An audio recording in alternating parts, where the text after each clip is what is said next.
Pozdravljeni. V video pregledu dogajanja po svetu bomo danes med drugim govorili o razmerah v Iraku. Boštjan, pozdravljen. Že. Pred nekaj tedni sva govorila o razkosavanju Iraka in o vzponu sunitske milice Islamska država Iraka in Levanta. Od tedaj se je zgodilo marsikaj in nenazadnje tudi to, da je ISIL v nekaterih delih Sirije in Iraka razglasil kalifat. Kaj to pomeni za prihodnost Iraka, Sirije in nenazadnje celotne regije? Že zelo simbolno je potrebno tukaj odgovoriti na začetku. ISIL se je vmes tudi preimenoval, je samo še Islamska država. In to jasno pomeni, kakšen je namen in agenda iza njihovega početja.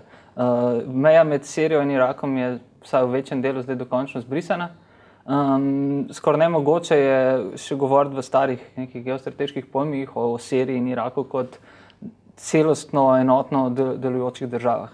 Prostor recimo vzhodno od Alepa pa tja do sunitskega trikotnika na eni strani in do kurdskih meja, do meja nastajajoče kurdske države v Iraku je praktično zdaj že unificiran, deluje kot z ene strani oklican kot kalifat, z druge pa praktično že deluje kot neke vrste nova sunitska država. V ozadju vsega seveda je veliki sunitsko-šiitski spor. In tisto, kar je ISIL oziroma ISIL zdaj uspelo v zadnjih tednih, je to, da je zaustavil napredovanje iraških vladnih sil, da se je z orožjem, ki ga je v svojem blitzkriegu pred mesecem dni dobil, praktično podarjenega od iraških sil, ki so zbežali in pustili za sabo polne deponije orožja, utrdil svoje pozicije tako v Siriji kot na delu Sirije, ki obvladuje, in tudi v sunitskem delu Iraka. Hkrati pa so se sprožili tudi drugi mehanizmi. Sirska vladna vojska je sprožila mogoče največjo vojaško akcijo, operacijo proti upornikom v Alepu po zasedbi tega mesta oziroma po padcu tega mesta julija 2012, če se ne motim, to je zdaj že skoraj 2 leti nazaj. In v bistvu se glede na to, da ne prihaja veliko novic iz tega prostora, ker praktično novinarjev tam ni, oziroma jih je zelo malo, je treba vedeti, da se stvari dogajajo skoraj kot s svetlobno hitrostjo.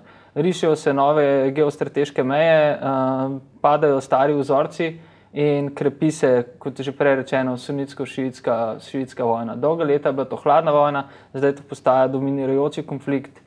In zdi se mi, da je to samo začetek nečesa zelo, zelo krvavega, čemu bomo pričali v naslednjih mesecih in seveda tudi letih. Se pravi, lahko pričakujemo širši konflikt, ki se bo razpršil? To zdaj je zgolj droben začetek tega, čemu bomo pričali v naslednjih mesecih in letih. Sunitsko-šiitski spor seveda ni nič novega, ampak kot rečeno, dolga leta je vsaj tja do leta 2004-2005, ko je v Iraku izbruhnila državljanska vojna kot neposredna posledica ameriške invazije in posledične okupacije, je to delovalo v nekih bolj ali manj zmernih oblikah. Ameriška okupacija tega prostora pa je radikalizirala tako eno in kot drugo stran, porušila je neko ravnovesje sil. V Iraku recimo, ki je dolga leta pod Saddamom Huseinom bil praktično sunitska diktatura, v kateri so tako šiiti in kurdi bili zavrženi, stisnjeni v kot in bilo nad njimi storjenih mnogo vojnih zločinov proti človeštvu, so se v nekem pijanosti z Jugoslavije, tako znani temu prostoru, obrnili proti sunitom. In slednji, ki jih je nova oblast v Iraku marginalizirala, so zelo, zelo hitro se rekuperirali in bili v prvi fazi jedro upora tako proti ameriškim zavojevalcem na eni strani, kot kasneje tudi po prvih napadih na šiitske svete objekte, recimo Karbali in predvsem Samari, tudi jedro iraške državljanske vojne. Ta se je s časoma, še vedno to razumem tudi v kontekstu posledice ameriške okupacije Iraka, preselila kot državljanska vojna oziroma sunitsko-šiitski spopad. Sektaški spopad se je seveda preselil kasneje tudi v Sirijo. Kot med drugim tudi posledico tistega, čemu se je reklo, sirski upor proti diktaturi predsednika Bašarja al-Asada. Slednji je, kot že večkrat rečeno, izkoristil ta upor za radikalizacijo sektaških nesporazumov, sektaškega sovraštva in močno pripomogel temu, kar vidimo danes. Skrajno destabilizirani regiji, v kateri praktično nobena stara tradicionalna arabska država ni več močna. Lahko začnemo že na Severni Afriki z Libijo in Egiptom. Mislim, da je nesmiselno omenjati Sirijo in Irak kot kakršnekoli oblike sil vojaških, političnih, ekonomskih danes ali še posebej v prihodnosti. In ta destabiliziran prostor je peskovnik svete vojne, je idealno gojišče radikalizacije v vseh mogočih pogledih. Kaj pa voditelj oziroma v navednicah mastermind Islamske države al-Baghdadi, kako resno lahko jemljemo? Abu Bakr al-Baghdadi niti slučajno ni mastermind. Že mind je, rekel, visoka ocena zanj. To je človek, ki je bil nek nizkorazreden, samooklican pridigar v eni izmed mošej v Samariji, odkoder tudi prihaja. Je človek brez kakršnega koli resnično verskega pedigreja, je samooklican klerik, podobno kot Muqtada al-Sadr.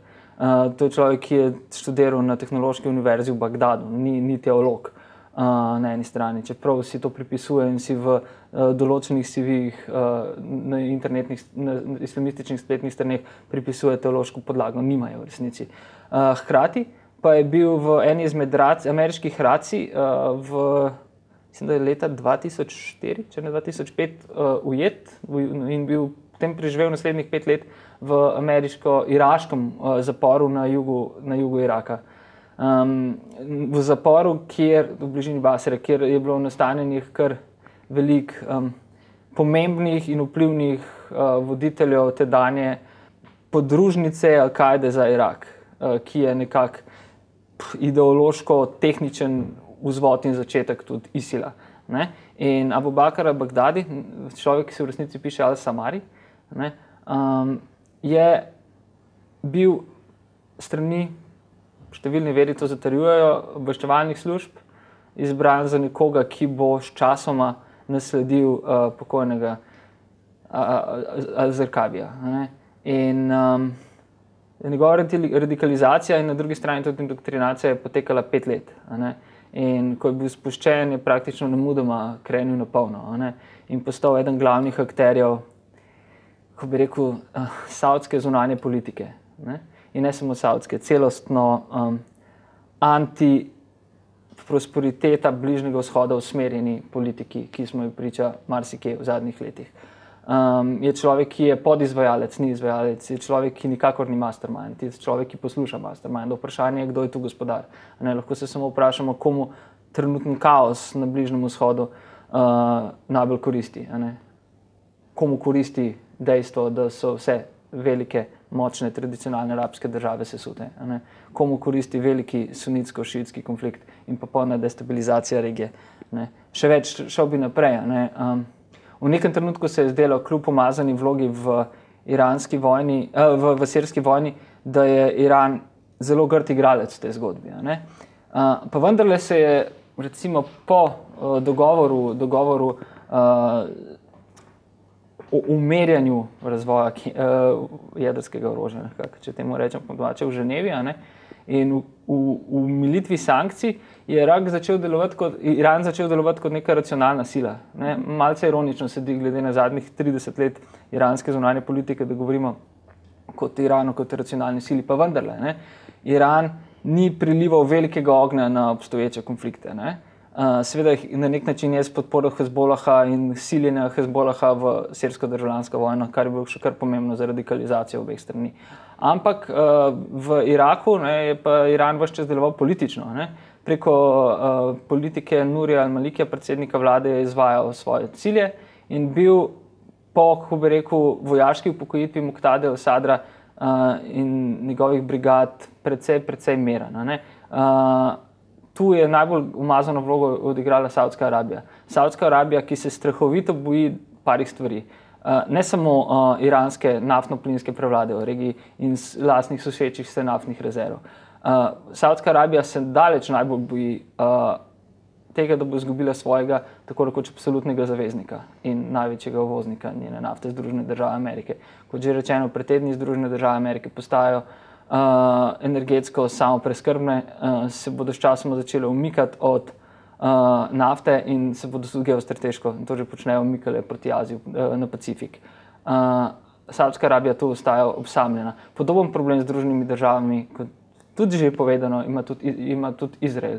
Izrael, ki v zadnjih dneh intenzivno bombardira Gazo in Izrael, katerega zunanja politika v arabskem svetu v zadnjih letih je delovala zelo modro v smislu kratkoročnosti. Razbite so vse arabske države, mi smo varni, Palestinci so osamljeni, nikoli šibkejši v svoji zgodovini, ne tako politično kot ekonomsko, predvsem pa vojaško varnostno.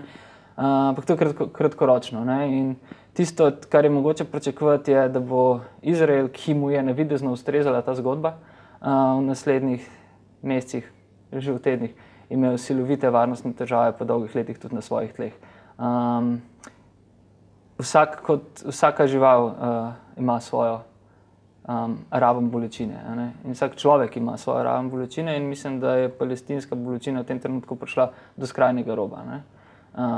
Ne samo zaradi ubitega dečka in ugrabljenih dečkov in vsega, kar se je dogajalo v zadnjih dneh. To je nekako, bi rekel, sajčev tega, kar bomo bili priča v naslednjih tednih.